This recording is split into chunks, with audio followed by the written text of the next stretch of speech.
Hi everybody, thank you for joining me today. In today's video, I'm going to be sharing with you a demonstration and some inspiration with the Minecraft Studio Blissful Haven USB. Of course, you've got SVG elements on here too, but the lovely Mel will be taking you through that video, so definitely check that one out. But we're going to be building a scene, creating a story, but I'm also going to share with you how you can actually use Minecraft Studio alongside your ScanNCut to create some super special projects that are truly bespoke to you. So I'm going to take you straight through to the computer and get started. So in here we've got our scene building, we've got our reflections, stamps, backgrounds and our scenes. So we're going to go straight into here first and grab a scene to play with. I'm going to work landscape with this one. I've already rotated my Minecraft Studio page to make it landscape to suit the project. And I really want to add in some foundational elements to this one. So I'm going to go straight in with the fireplace, a really beautiful image, which I think is going to look fabulous in this one here. So let's see what we've got. We've got loads. In fact, I'm going to use the one that's lit. Actually, let's take that one out. Really capturing that cozy little nook element in here. So I'm going to bring the fireplace in, make it quite large and sit it to the side like this. And then I'm just going to crop from the top. There we go. And in from the side to make it still sit within our picture. And I quite like that it's sort of going away from the edge. Now, when I'm building in elements to Minecraft Studio on top of a scene, I always like to use that drop shadow function here with the blurred radius because it just adds that definition and shading around the edge. Elements like the door that we've got here, we can actually add those elements from our scene building folder and replace them over the top. So I can see here exactly the element I'm using, but then if I again add that blurred radius, it will just make it more defined. So we're actually building upon the scene. So although it is already here, just amplifying that allows you to actually manipulate the scene and make it your own. So with this, I'm going to start to build up some elements. So let's go back into our scene building and we've got loads in here to play with. Now I think the bedtime one is an absolute must. Again, you've got variations. You've got one where there's nobody in bed. You've got ones where they're all snuggled up. So we're going to use this one here. I'm going to pop that one to this side. Scale it up a little bit, and I'm going to copy and paste and actually flip this one horizontally to mirror the bed and have one go on this side. So you can start to see we're building a scene, we're building a set where all of this story is going to be captured. Let's bring in one of the chairs, but when I bring this chair in here, straight away I'm seeing that there's no shadow underneath here. It looks like we want to add some shading to it to create that true depth and where the light would be falling. So if I was to go on and use the rug, okay, and let's use the rug and take the brightness right down, so we take it pitch black, and then I'm going to take the circular function of softer edges and fade that down, and then also maybe take the opacity down ever so slightly so that it's not as harsh. We could scale that down, pop it underneath the chair, and then actually bring the chair forward, and then it looks like we've got a shadow underneath the chair. So it's added that grounded element to it and that realism that really makes your project stand out. So let's bring the bed back to the front so that it's overlapping the chair to still build in that perspective. Now I'm going to work from really the background into the foreground, but you can still chop and change whichever layers you want to add in, because of course you have the functions to actually manipulate the layers. So whether it was you wanted to bring something forward or send it to the back, it doesn't matter what stage you've added that into the project. I'm going to bring this little cheeky character here sat on that chair because I think that works really nicely. And then let's bring Olivia. She can be sat here reading a story into this bed of cute little characters. Bring the bed to the front, so now she's sat at the side of the bed. And already we're capturing that there's so much going on here, but it's building a really nice cohesive story. Let's then flip the shelf round. We could have this over the top of the window, but then let's add some shading to it again with that blurred radius. Let's have a little look here. So I drop shadow on that one around the edge, and then I think I might change the direction of it slightly and the depth. There we go. And if we make the direction of it, let's see, let's have the direction towards the top, and then it looks like the light is actually pushing up from underneath, creating that shadow behind it. I quite like that look. And let's add some pictures in. So this is really the element where you can just play with all of the designs, build your own story, create something different every single time, but really it is so personal because nobody else will have the outcome you have. It's something that's really unique to you and your own project. So bring that bed forward again, sneak that little basket in with the logs in down the side of him. There we go. And then I'm going to bring in some more characters. Let's just pop this photo frame up here above there. There we go. We could put the plant I'll put the plant in actually down towards the back. If we send that to the very back of our design and just bring it forwards just once, it will sit behind everything else, but it adds that little pop of colour just at the back there, so it still brings some vibrancy to the actual background of the image as well as the front. So with our characters, in fact actually let's bring some books in.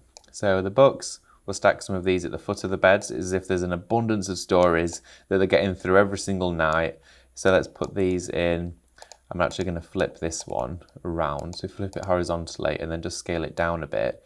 It gives it a bit of difference so it doesn't look too repetitive on the design. And then I'm going to bring another one of those just to the edge of this side of the bed here. There we go. And we've got loads of characters to play with. So let's bring Dolly, put Dolly here, and then bring those books there to the front. So it covers just part of Dolly. So it looks like she's going to get the books. She's taking them to Olivia, and then the whole story is starting to evolve. And then we'll use Hutch with his little bedtime storybook. Have him stood here at the front. And then as this story is coming together, I'm quite happy with how it's looking, but I'm going to add just another character. Let's add Carrot. Sit Carrot down here at the front. There we go. And then with these, what I'm going to do is, again, I mentioned that I wanted to work the ScanNCut into this project. So I'm going to add a bit of drop shadow to these characters here for some definition. There we are. Let's add blurred radius to these ones, and again to here as well. There we are. So what I'm then going to do is, with all the size, and I'm quite happy with the proportions of here, you could still build into this project, but I quite like what we've got going off in this scene. I'm pretty content with this. So if I was to copy and paste this one, and I've done it in the exact same size, so that's a true duplication of this image. We'll do the same with, I've just duplicated another one there. Want to click on Carrot and copy Carrot and paste. There we go, take this one away. And then I'm also going to do the same with the books. So I'm going to copy and paste each one of the stack of the books because I did change the sizings on each one of them. So paste again, copy and paste again. All right, now what I'm going to do now is group over the whole scene that we've created and then group it together. So it's all now one piece. And then all I'm going to use is a digital punch in a rectangular shape just to crop off any excess that's overhanging from the edges. And that way we can see and get a look and feel as to how it will look once it's printed. There we go. So I'm going to keep the inner, and that chops away any of those elements. So we're left with a scene now. But all of these additional elements that we've got here, I'm going to just gather them together and group over them. Here we are. And then if I copy that and then grab a new page on Minecraft Studio, okay, we'll put a new page just here, and they will then duplicate and paste onto this one. So if we ungroup this, I'm going to put Hutch here, have Carrot here, and have our book stacked towards the bottom, just like this. I'm then going to copy and paste Hutch a few more times. So I've got 3 of him. Here I'll paste. In fact, actually, I'm also going to take off that blurred radius whilst we're doing this process. So let's just take that down on this one. You want to do that probably before you duplicate them, so every single one would then be the same, but you can see here, just took a few seconds longer. And then with Carrot, I'm just going to take that blurred radius off and then press copy and paste.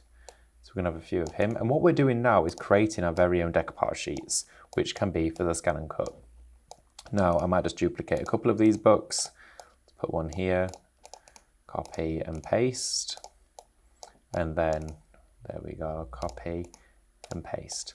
So what we've got now is we've got our full design that we created in Minecraft Studio with Blissful Haven, a really cute chapter. This could be a card, this could be a storybook, this could be a postcard, anything at all. A scene that you have created yourself. Again, we've welded all of this together, so now Minecraft Studio sees it as one image. I'm going to keep it at this size. I'm not going to scale it up and down. And the reason for that is because we then duplicated those particular files, the bunnies and the books, to create decoupage sheets. Now these are all the exact same size. So then if we were to group over all of these characters on here, group them together and take the brightness right down and print that as it is, they are silhouettes. We then take it back to how it was and print it again in colour form. This here is what you will end up with. So I'll share with you exactly what you will get. So that means you will get a coloured version with all of your artwork, all beautifully coloured in, and then you've also got this one here. Again, this is the silhouettes, but they're exactly the same. All it is the brightness is taken down Everything's in the same place, and the printer had 2 pieces of paper in and printed them both in tandem. So then what we can do is feed the one with our silhouettes into our ScanNCut. It will read it. Then we can replace it with our coloured artwork and it will cut it out for us. It's amazing. And again, that means you can do this in any scale, any shape, any colour that you want to with any design. It's an amazing technique. I can't wait to share it. So what I'm going to do is take my mat from my ScanNCut. Here it is. And straight away put on the ones with the silhouette. Now, the reason why we do this, which is really key to share with you, is the reason why we do have it as a silhouette is that the ScanNCut will read this outer edge, okay? It sees the solid line. When you've got coloured artwork like this, beautiful images, the ScanNCut may see the harsh line around the books. That one will probably be okay. But when we go here down to the bunny, the feet are quite dark, that would be fine. But then areas where it gets much lighter, sometimes the ScanNCut might not see those pale areas and it would see it as an open area. So this really eliminates the process of you having to go around every single one with a marker pen to make a line. Okay, so we're going to go straight in here with this one. Make sure it lines right up to the corner. Just going to smooth that down on here. Again, I'm not cutting this one, so I'm not going to really adhere it to the mat. And then feed this into our ScanNCut, okay? So I'm just going to load the mat into the machine. Now you've got a few options and functions when you're scanning into your ScanNCut. Now the machine has read the mat. I'm going to go straight into scan, just here, and scan to cut data. This means that once we've scanned our machine, once we've scanned our artwork, we can actually save this into the machine. It's something we can use over and over again. And again, you've got that saved as your very own personal SVG file. So the machine now is scanning all of those images through, seeing it as a silhouette, and this is the exciting bit, okay? Because then you're taking your very own designs and turning them into files.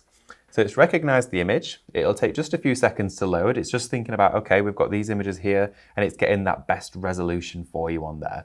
So straight away, we can see that all of our silhouettes are on here. So if we select this function, we can then actually use this here just to scale down what we don't need. So anything that may be on your mat that creates a blurred line or image, there we go. And we can preview it. So with that preview, I'm pretty happy with that. You can see in every single one there, it is given as a perfect outline. So an SVG for every single character. So I'm going to press OK. There we are, and I'm going to save it to the machine. Of course, you could save it to a USB if you have one to pop into your machine, a blank one, but saving it to the actual ScanNCut means it's stored right in the machine's memory. Okay, so then all you want to do with this, once it's saved, we just press OK and take your mat out. I'm going to unload it, okay? So I'm going to unload the mat from the machine. Here we are, and then I'm going to take the artwork. Right, so we're replacing it now with all of our colorized images that we designed just moments ago. Pop this straight onto here. Perfect. Then we're going to load this back into our machine. Okay. So straight up to our machine, I'm going to load the mat into here, and this is where it just gets really exciting because you'll be able to see your artwork being cut out and for something that you've created. So we're going to go into retrieve data, okay? Because it's saved in the machine's memory. We go straight to the machine function in here, and there we have it. Just down there, we've got our other projects that we've created throughout time, but then we've got our fabulous little characters we scanned in moments ago.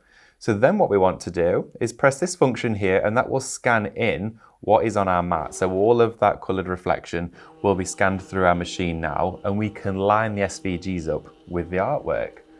So it will do the exact same process, scan it through, but we're not saving it this time. We're just using it so we can actually see where to place those files. So again, it's one of those things that when you realize you could do this with anything. Now, we can see straight away they have layered up on top of each other 100%, but I'm gonna just double check it by actually using this function here, because we want to group all of them. At the moment, it's highlighting just one, the books in the corner. So if we press these 3 squares, we can actually select everything and then go into Object Edit, and we can group everything all together. Now, if we zoom right in, I can actually see it's spot on. The SVGs have lined up perfectly with the artwork. Now, if you'd maybe put your artwork on your mat a few millimeters out than you had your other one, you can just move it around left to right. But in this case, we really don't need to at all. So I'm just going to put it back exactly where it was, press OK, and go straight through to OK, and I'm going to select it to cut, just like this, and it will take just a few moments. Here we go, so we're going to start. It's going to go straight through. We've got the auto blade, of course, we're working with the SDX.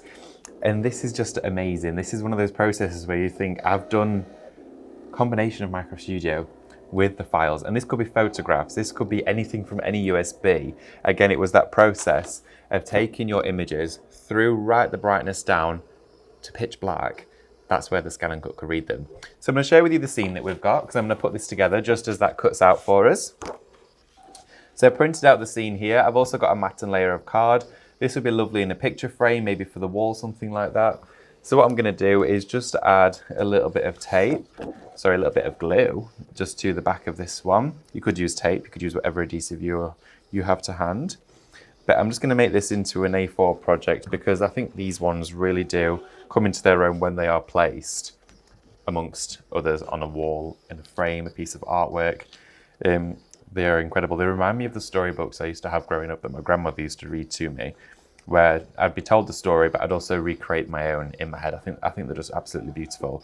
Now, our ScanNCut is almost finished with our cutting, and you can see it's going around every single section of that artwork. So almost complete with that one. But again, in here, you could have scanned in any element. It could have been the lamp. You could have made that into pitch black. It was literally utilizing this is your key, this is your guide. And again, you can print this on any weight. This could be on copy paper, using a less expensive, most inexpensive cardstock you have, paper within your stash, to create this section of the project. So again, you don't need to use anything ultra expensive for that. I've printed the actual reflections themselves onto 240 GSM because I want to create decoupage with them. So our ScanNCut here is just doing our last book for us. It's so exciting. I can't wait for it to come off. Here we go. So with this, again, you could do as many layers. I've probably done more than I needed to with this one, but it's given us a minute left, but it will always go to the extra amount of time. That has now finished cutting. So I'm going to unload the mat from the machine, and this is it. This is the bit we've been waiting for.